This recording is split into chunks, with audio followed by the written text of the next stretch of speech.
Hello and welcome back. The Legend of Zelda, Breath of the Wild was a big deal for gamers. It was the swan song for the unfairly maligned Wii U, and it was a launch title for the Nintendo Switch. It was a tremendous success for Nintendo as a company, and it wasn't long before there were imitators like Immortals Phoenix Rising or Genshin Impact, and how they came out and copied elements of its success. It is no wild surprise why Breath of the Wild captured the imaginations of so many players. Nintendo had never attempted an open-world game on such a vast scale. To the more discerning eye, it seems it would be apparent that the experience would prove to be shallow due to the barrenness of the setting and the frustration found in its systems. After a lengthy development cycle and delay, a sequel would finally come, with a hefty price, of course, of $69.99. Ooh, Nintendo promises that the price increase would reflect the game's experience, but does it? Zelda games rarely get direct sequels. Find out in this Legend of Zelda, Tears of the Kingdom review.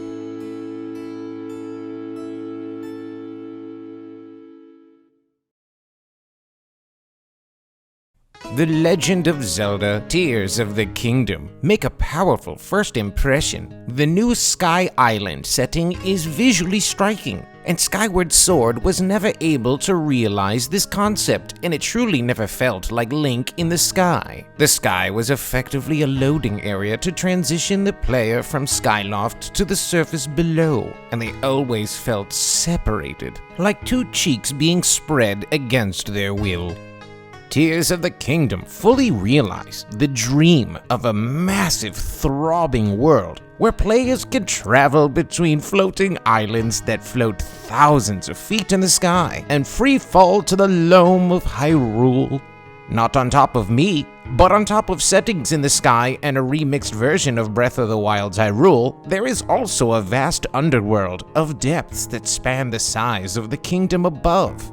So if you ever want to get your chin digging deep into something gritty, you can. This is probably why Nintendo believes that the $70 price is warranted, especially when you go down on them. In their view, if you go down on the game, they want you to pay, as if it's your first date, every time. If you suppose you must bear witness to the truth of the matter is that the Sky Islands and depths don't measure up to the rest of the world in Tears of the Kingdom. Looks like the joke's on you. But the Sky Islands are made up of very limited amount of assets, if you want to understand. They are also sparse and mostly empty, mostly existing to facilitate more shrines. Much like a drunken college campus wench, the depths are also disappointing in a different way once you've discovered its insides. The scale of the depths is impressive for matching the size of Hyrule above ground, but it isn't long before players come to the horrifying revelation that the depths are all made up of the same dark and gloomy flavor. Try dragging your longsword for a quick taste on this one now. Most of the depths are understandably shrouded in darkness, but after a while, the novelty and mystery just goes away. All you're left with is effectively a massive desert in the dark, with some recycled ruins and scaffolding to mix it up. The most engaging aspect of the depth is avoiding the gloom muck that has been splattered all over the place and trying to walk or find ways around it. At times, it feels like playing Death Stranding. Now let's you and I get stranded together to play this game further, shall we? Now that we've linked up, let's continue. And whether Link is up in the clouds, roaming Hyrule, or fumbling in the dark of the depths, like any Zelda game, Tears of the Kingdom is about exploring. Veterans of Breath of the Wild will feel right at home, because most of Hyrule is the same as it ever was back in 2017. Indubitably, players will see why the map was recycled, because the director wanted to convey a sense of time passing. The world has moved on since Calamity Ganon, and those Hylians are bold and feel like they're able to finally go out and explore. Expedition teams are roaming the land and plunging the depths. New outposts are established and the world feels like it's undergone a leap forward. In addition, The changes are different enough from Breath of the Wild to make the setting interesting. It is like how in Yakuza games, Kamurocho changes a bit as time passes between each game. Buildings that were under construction are built. New areas open up and the district undergoes remodeling to reflect the changes over time. It truly is as if the people in the backdrop of this world have been getting real busy.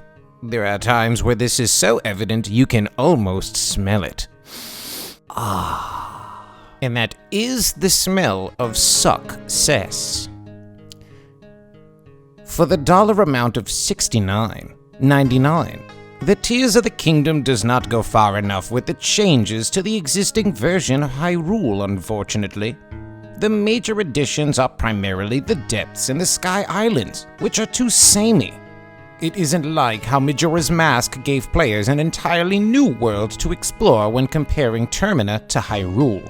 If you enjoyed the setting in Breath of the Wild, you will probably still enjoy it in Tears of the Kingdom. Tears of the Kingdom's world building and storytelling are not where it could be. The premise is fine. Link and Zelda are now seemingly tied of the knot, and during an expedition, they find a desiccated corpse of Ganondorf. Now this naughty boy gets revived, and during the commotion, Zelda gets sent to the past, and the encounter with Ganondorf drains Link of all of the power he acquired during Breath of the Wild. And now that truly does suck. When our boy Link wakes up from his coma, he is given a new magical right hand that gives him the power of the founder of Hyrule. Once this becomes apparent, the first thing in mind is what things he can do with his right hand, especially now that he's missing his beautiful princess. When players are set loose from the starting tutorial Sky Island, Link will be given several quests that will eventually lead up to finding out where Zelda has gone and how he can find her. Where the narrative falters is how the handling of time travel affects the whole glory of the story. Zelda was sent back about 10,000 years, and through some circumstances that won't be explained in this review for spoiler reasons, were able to leave memories in the form of tears. Now the logic is dense but doesn't make sense because during the 10,000 years, those memories were sitting around Hyrule. Anybody could have found these mysterious tears, and the line of events also clashes with the events of Breath of the Wild. These scenes also have to be found, and they can be acquired in any order, which is admittedly admirable to have a story that gamers can opt in. It can be easy to spend over 50 hours just exploring. Another aspect of the storytelling that does not impress is the shrines. They are carried over from Breath of the Wild, and a lot of their issues are in Tears of the Kingdom too. Their existence in the logic of the game's world makes no sense. Why is there a shrine that is a large Jenga puzzle? These are purely for the sake of gameplay and to give players something to do. They don't serve any logical purpose in the lore or of the narrative. The plot of Tears of the Kingdom can be best described as a greatest hits of story beats from the past Zelda games. There are several scene recreations of sequences from other titles in the franchise. Plenty of moments for fans to point at the screen in joyous recognition as they munch on member berries. The presentation is far from intrusive or offensive. It gets the job done, and it moves the player forward toward the good stuff, the gameplay. The major addition to the gameplay in Tears of the Kingdom is the Ultra Hand, Recall, Ascend, and Fuse abilities. Bombs are now consumable items, Link can't charge up kinetic energy, and he won't be able to make ice pillars anymore. Aside from the glider, Link acquires every ability he needs in the tutorial area. Ascend allows Link to pass through ceilings, and is useful for getting out of caves or getting to the top of a surface. But its utility is very limited. It is very situational, like Fuse, which is primarily for making weapons or shield and not much else. It could be very entertaining to combine two halberds and safely poke a giant ogre to death from a safe and comfortable distance. And if you try your luck, maybe that ogre will also find your poking quite comfortable. Ultra Hand and Recall are the headliners in Tears of the Kingdom. Recall is the ability with the most utility in battle, since it can send thrown objects back to the sender. Most importantly, Recall is used for reversing time for targeted objects. It is very surprising how extensive the use is, and the way it is used in puzzle solving is varied. It's always handy to have your right hand, but on the other hand, Recall is handy to have. But it is nothing compared to the Ultra Hand. Tears of the Kingdom might be the Zelda game with the fewest abilities ever, but it is only because Ultra Hand has proven to be the most versatile and useful power that has ever graced any action-adventure game. Breath of the Wild and Tears of the Kingdom both double-team you by featuring an extensive physics system that reacts to the player's actions. When Breath of the Wild's popularity was fully erect at its peak, videos of players getting creative with the physics and exploiting it in unimaginable ways went viral. The director must have seen these and decided that the next game should lean into fostering creative ways to get around Hyrule. This has led to an Ultra Hand, the power that grants Link the ability to pick up almost any object and put them together to create structures and even vehicles. And now you can really get your hands dirty and still have good, clean fun. The entire game leans on this power and it never gets old. There is no limit except your imagination, and the game impressively reacts believably to how these creations behave in the world. So go crazy and make some fun shaped things too. There are tons of gadgets like rockets, fans, servos, laser cannons, flamethrowers, and even different wheel varieties that can be glued gliders, or floating platforms, or wooden constructs. The list goes on and on. Link can ride around in homemade cars, hoverbikes, and hot air balloons, and you can supply your fire too. And it does not end there, oh no. Tears of the Kingdom pushes players to become engineers to solve problems. Sadly, some arbitrary limitations in place suck the fun out of these glorious aha moments. Feel clever that you assembled a rocket-powered fan jet with a hot air balloon system? Good. Enjoy your flight while it lasts, because the glider part of the vehicle you built will disappear after about 1 minute of the flight. And just like that, it even throws the brakes, and now it's just getting you to start all over again. Even with just a glider and no gadgets attached, the glider won't even last long, even if the player is skilled enough to keep it aloft. The hard limit on certain objects is by far the most disappointing aspect of Tears of the Kingdom. It is worse than the weapon durability, which had some compromises in the form of the fuse ability. Ultra Hand still manages to be a highlight despite some objects having a short lifespan, so when in use, be careful not to shoot your load too quick. There are infinite possibilities when approaching any situation. Being able to solve problems your way is what makes the game worth playing and keeps investment high while exploring. Problems with Breath of the Wild will reoccur, like the rewards for exploring not always being worth the effort. A player can spend a considerable amount of time preparing and trying to reach an area, only to be rewarded with a weak shield.